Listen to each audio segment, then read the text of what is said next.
Chegamos à lição 9, a aula 9 da carta de Tiago, uma carta bem forte, né? Em que, ao estudarmos, muitas vezes nós nos sentimos impactados e às vezes até repreendidos por Deus, né? Porque é uma carta que aborda diversas questões da fraqueza do ser humano. Ela se aprofunda muito na verdade da palavra de Deus e, obviamente, cria um contraste, né, com as fraquezas do ser humano e aborda vários assuntos. Então, em algum momento, eu creio que todos nós, né, ou pelo menos a maioria, se sente repreendido por Deus ao ver essa carta de Tiago, né, ao estudá-la. Ele se aprofunda mais. Tá? E nas últimas 3 aulas, mais ou menos, nós vimos que Tiago ele aborda a questão da língua, né, a responsabilidade sobre o que falamos, o poder que existe tanto para o bem como para o mal, e ele usa 2 ilustrações, o freio e o timão do navio, ou seja, como o leme do navio, né? O freio para nós entendermos que em alguns momentos temos que silenciar ou saber quando parar de falar, né? E o leme do navio para contornarmos situações, usarmos a língua para contornarmos situações, apaziguar e ter uma boa direção, né? Darmos uma boa direção na situação em que estamos. Também aborda a questão da inteligência e da sabedoria. Vimos que inteligência todo mundo tem, mas alguns usam a capacidade da inteligência e outros usam menos, né? E alguns pensam sobre as questões e tentam discernir as questões, e outros não, outros são mais impulsivos. Mas a inteligência está lá, ele tem, né? Só não usa a capacidade dela. E vimos também a questão da sabedoria, né? Sabedoria não é só algo bom, a sabedoria que vem de Deus ela é boa. A sabedoria humana, em alguns momentos ela é boa também, em outros ela nos afasta de Deus. E Tiago aborda a pior de todas, que é a sabedoria maligna, né? Então, é um conjunto de conhecimentos aplicados de forma má, né? Que Tiago aborda, que dessa nós devemos fugir e usar sempre a sabedoria do alto, e ele explica como que é a sabedoria do alto. Tá? E depois ele vem falar da origem das contendas. E agora, depois de tudo isso, ele apresenta 2 questões. Uma é a maledicência, que nós vamos olhar mais rapidamente, que é praticamente uma conclusão de tudo isso que ele já vem falando, né? E também vai abordar a questão da falibilidade dos projetos humanos, como os projetos humanos podem ser falhos, né? A palavra de Deus diz que o coração do homem pode fazer planos, mas a resposta certa vem do Senhor. Está lá em Provérbios capítulo 16. Então hoje nós vamos entrar aqui na carta de Tiago, no capítulo 4, versos 11 e 12. A questão da maledicência. A maledicência ela é condenada. Irmãos, não faleis mal uns dos outros. Aquele que fala mal do irmão ou julga seu irmão, fala mal da lei e julga a lei. Ora, se julgas a lei, não és observador da lei, mas juiz. Um só é legislador e juiz, aquele que pode salvar e perecer. Tu, porém, quem és que julgas o próximo? Irmãos, aqui Tiago, ele não está falando de que todo julgamento ele é proibido. Não é isso que Tiago está dizendo aqui. Ele está se referindo ao julgamento temerário. O Senhor Jesus, ele abordou 2 julgamentos, pelo menos, 2 formas de julgamento. Numa ele fala, não julgueis os outros, né, as outras pessoas, da forma que você julga, você será julgado e tudo mais. Jesus se refere ao conhecido como não julgueis, né? Jesus está se referindo ali ao juízo temerário, ou seja, não julgar o outro porque ele falhou ou errou em alguma coisa, porque nós também falhamos e erramos. Então, quando nós percebemos que alguém errou, alguém falhou, nós devemos exortá-lo em amor, tentar ajudar, tentar ver se a pessoa se corrige e tudo mais, não fazer julgamentos e condenar, porque talvez a gente não erre naquilo que ele errou, mas em outras coisas nós erramos também e estamos passíveis, né, de errar também. Esse é o juízo temerário, que é o que o Tiago está falando aqui, tá? Agora existe o juízo, né, de acordo com a sã doutrina. Não julgueis pela aparência, mas julgais segundo as Escrituras, segundo a sã doutrina. Que é aquele julgamento assim, olha, essa pessoa está ensinando heresia, porque essa pessoa está ensinando não é correto, eu não posso deixar essa pessoa ficar ensinando aqui onde eu congrego.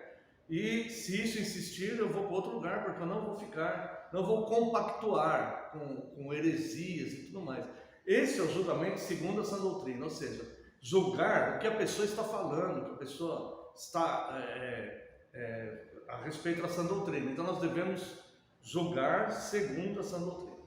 Este julgamento que ele fala aqui, que ele condena, é a maledicência, é o julgamento temerário, ou seja, um ser humano falando mal de outro ser humano. É como se fosse um criminoso condenando outro criminoso, um pecador acusando o outro de pecado. Então, esse juízo que nós não devemos fazer. Nós devemos usar de exortação. Mas olha a gravidade. Isso daqui que eu acabei de falar, nós sabemos bem. Nós não devemos julgar as pessoas dessa forma, que nós devemos julgar segundo a reta justiça, né? Que é a sã doutrina. Nós sabemos de tudo isso, tá? O próprio Senhor Jesus fala do juízo temerário, mas veja como o Tiago se aprofunda aqui e como ele nos faz ver como isso é grave, né? Parece que Tiago ele tinha um dom de mostrar, de apontar a gravidade de cada erro. Em cada erro que ele apresenta, ele mostra como aquilo é grave, coisas que podem passar desapercebido a nossa compreensão, a nossa percepção. Olha só, leia com atenção. Irmãos, não faleis mal uns dos outros. Aquele que fala mal do irmão ou julga o seu irmão, fala mal da lei e julga a lei. E aí, fala assim, mas como assim fala mal da lei e julga a lei? Aí olha só como que ele vem colocar essa questão. Se julgas a lei, não és observador da lei, mas juiz. Um só é o legislador. Legislador é aquele que faz as leis. Um só é legislador e juiz, que é o próprio Deus. Aquele que pode salvar e fazer perecer. Tu, porém, quem és que julgas o teu próximo? Olha o que o Tiago está falando aqui. Ele está falando que aquele que fica julgando o próximo pelos erros que ele comete, sendo que nós também somos pecadores, nós estamos julgando a lei. E se estamos julgando a lei, nós estamos nos colocando no papel de legislador e juiz da lei. Mas só um é legislador e juiz da lei, que é Deus. Olha a gravidade disso. O Tiago está falando que quem age dessa maneira, com essa maledicência e julgando os outros temerariamente dessa forma, está usurpando para si a posição de Deus. Isso é uma usurpação, que é aquilo que Jesus não fez. Quando Jesus se esvaziou da sua glória, humildemente assumiu o seu estado de ser humano para vir aqui, ele era igual a Deus, subsistia de forma igual a Deus, mas não teve por usurpação ser igual a Deus. Ele não usurpou o direito que ele tinha de ser Deus. Ele não fez uma usurpação porque ele já havia se esvaziado e assumido a forma de servo. Então ele não veio como um Deus, ele veio como um homem, embora nunca tenha deixado de ser Deus. Ele se esvaziou da glória de ser Deus. Então veja que aqui a pessoa ela está usurpando um direito que é de Deus. Só Deus tem esse direito de usar a lei e condenar as pessoas por pecado. Os juízes humanos, eles podem condenar pessoas à prisão, a algum tipo de sentença por crimes cometidos, desde que provados, e dentro do Código Penal de cada nação. Mas julgar as atitudes, as intenções e o procedimento das pessoas dessa forma, é só Deus. Nós estaremos julgando como juízes, né? Então veja que isso daqui, além de quebrar o 9º mandamento, que é a maledicência, né? Levantar um falso testemunho contra alguém, isso aqui ainda tem um agravante de quebrar o próprio 1º mandamento, que é não ter outro Deus diante de Deus, do Deus vivo.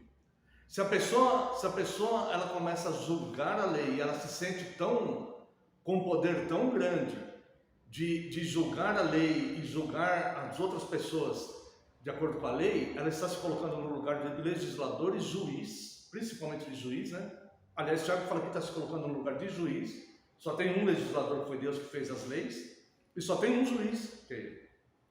A pessoa está se colocando no lugar de juiz, então ela está usurpando o direito de Deus. Então ela está quebrando também o 1º mandamento, que ela está se colocando no lugar de Deus naquela situação. Se ela perceber algo errado no outro, ela tem que fazer o que a Bíblia fala a respeito disso. Aquela exortação em amor, procurar corrigir, verificar, né, se realmente está. Nunca esse tipo de postura, né? Isso vai acabar até o 1º mandamento. Olha como o Tiago, ele tem realmente um dom, né, usado aqui, inspirado pelo Espírito Santo, de se aprofundar e mostrar a gravidade de cada situação dessa, que para nós, a princípio, não parece ser tão grave, né? Por exemplo, se você pensar assim, uma senhora de bom nome, de boa fama, já idosa, que cuida bem da sua casa, que está ali varrendo a calçada, né? E para uma vizinha ali para conversar, e ela fica julgando a atitude de uma outra vizinha, ou falando, se colocando nessa posição que o Tiago coloca aqui, é difícil a gente imaginar que essa senhora distinta, de boa fama, que cuida bem da sua casa, está usurpando o lugar de Deus. É difícil a gente imaginar isso. Isso nem passa pela nossa cabeça. É imperceptível para nós, né? Mas Deus é aquele que esquadrinha os corações, esquadrinha os rins, que sonda as intenções, que penetra no mais profundo da existência humana, da razão humana. Então, só Ele é juiz das pessoas. Então, essa maledicência que Tiago vem... Na verdade, ele termina esse assunto da língua com esses 2 versículos, né? Então ele fala, irmãos, não faleis mal uns dos outros, né? Aquele que fala mal do irmão ou julga seu irmão, fala mal da lei e julga a lei. Ora, a conclusão que ele chega, se julgas a lei, não és observador da lei, mas juiz. O que ele está falando? Nós devemos observar a lei e não ficar julgando a lei. Nós devemos observar para nós não quebrarmos a lei. E não ficar observando a lei, aquele quebrou aquele mandamento, aquele quebrou aquele outro, aquele lá fez isso. Não é essa a nossa função.